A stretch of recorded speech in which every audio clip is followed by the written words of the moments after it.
Okay, today what we're going to do is we're going to learn how to reverse and the basic differences, to understand the basic differences between driving forward and driving backwards. And there are a lot of people that actually don't know what the difference is. So first I'm going to draw on a piece of paper to show you the definition, the differences in the two. So we start by creating a center line for the car, for our reference line. This is our reference line, our central reference line. And let us assume we have a car sitting on this line, like this.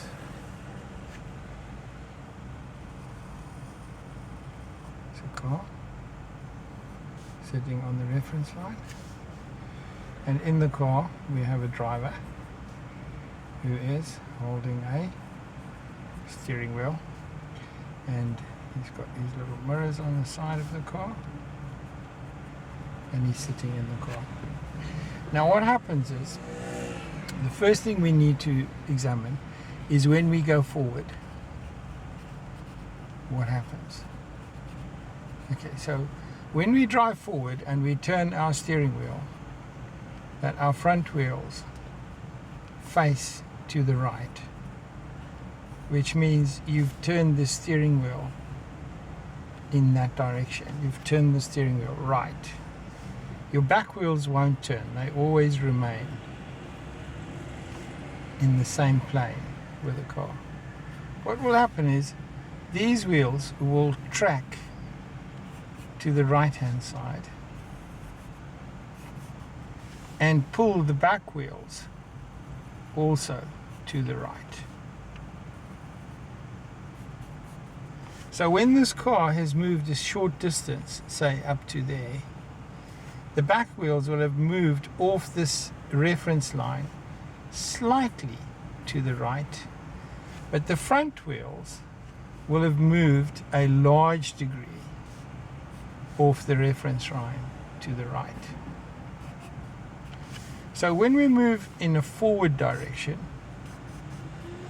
and we turn our wheels to the right, the front of the car moves to the right of the reference line, and the back of the car also drifts to the right of the reference line.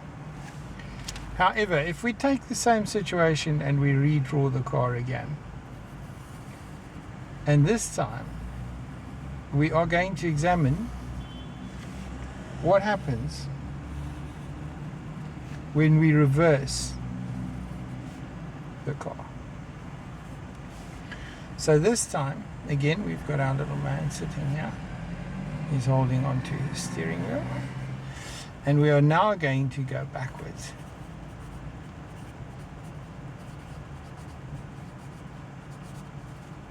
Backwards. So we're going to move the car backwards. We're also going to turn the wheel to the right. Now the question is, what happens to the wheels at the back of the car and the wheels which are pointing, which have been turned to point to the right at the front of the car? Now if we draw here, we'll actually see what happens if we have a reference line through the center of these wheels. These wheels, or let's look at the front wheels first. If we look at the front wheels are going to track in this direction, but they will be forcing the back wheels to track in that direction. So what happens in actual fact is the front wheels of the car move to the left. The back wheels of the car still go to the right. So when we move backwards, the back of the car goes in the direction we've turned the steering wheel, but the front of the car swings out to the left of our reference line. So the basic difference between driving forwards and driving backwards is the following. When you drive forwards and you turn your wheels to the right, the front of your car swings to the right of the reference line and the back of the car swings to the right. But when you go in reverse, the back of the car will follow the direction of turn, the direction you have turned, which is to the right.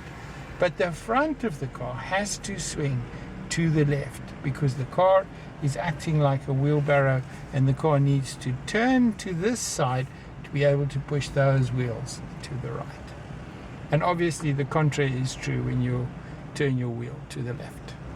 Okay, so what we are going to do is we're going to pull the car up so that it lines up with the line. Okay.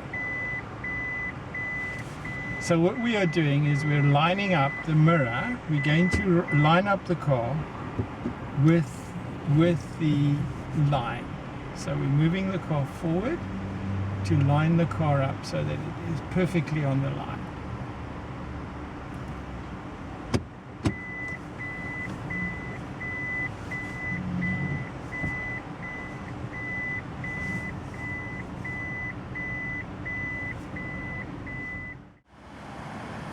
So what we did was we lined the car up with a line and then moved the car forward in specific increments, turning the wheel to the right and taking a mark every 300 or 400 millimeters so that we could track the actual line along which the car went to the right so that you could compare the front and the back. We moved the car back onto the line again, put in new increments for the reverse, and did a similar operation where we lined the car up at each one of these points, tracking the car as it went backwards and marking it clearly on the ground. That way we would be able to compare the way the back wheels move in relation to the front wheels at a full lock.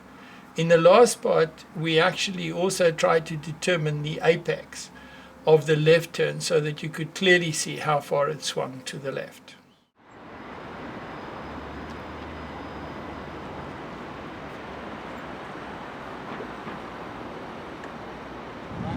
So what we've got here is we've got the marking point. This is the starting point of where our wheel was when we started to go forward, and also the starting point of where our wheel was when we started to go backwards. And what we're looking at, the pink chalk lines here, this is the back wheel. And over here we have the front wheel. So with the front wheel, this is forward, and from here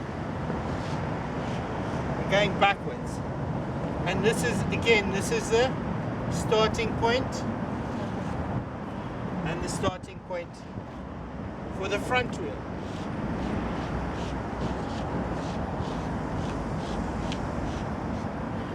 That's the starting point for the front wheel. So what happens is, if we look at this and we mark these, this is 1, this is 0, 0, 1, 2, and 3. And the same markings we've got over here for the back wheel. This will be 0, 1, 2, and 3. And what we can see is that the front wheel goes off in the same position, moves right over to the right there. Sorry, wrong one. Moves right over in line with this.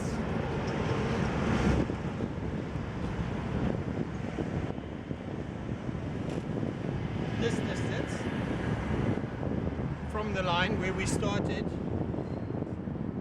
while the back wheel over the same forward distance only moved this distance from that line. That distance from the line. Cut all this out. Okay, now if you look and you compare that with that, you can see how far the front has to move for the back to move a tiny distance to the right. So the front has a much further distance to travel to the right than the back does. Now if we do the same with the reverse, we can see on the reverse the front wheel is swinging to the left to an apex approximately here, and it's come off that line from that point there all the way to here, while the back wheel has moved to a point here. So to be able to see this, you can see the front wheel is swinging out, and that's approximately the apex of the front wheel. It's swinging out to the left, and the back wheel is swinging in to the right, which is the way. In both cases we turned the wheel to the right. First we went forward to the right, and we can see long distance to the right, short distance at the back. Long distance to the left, shorter distance at the back. Okay, that's it.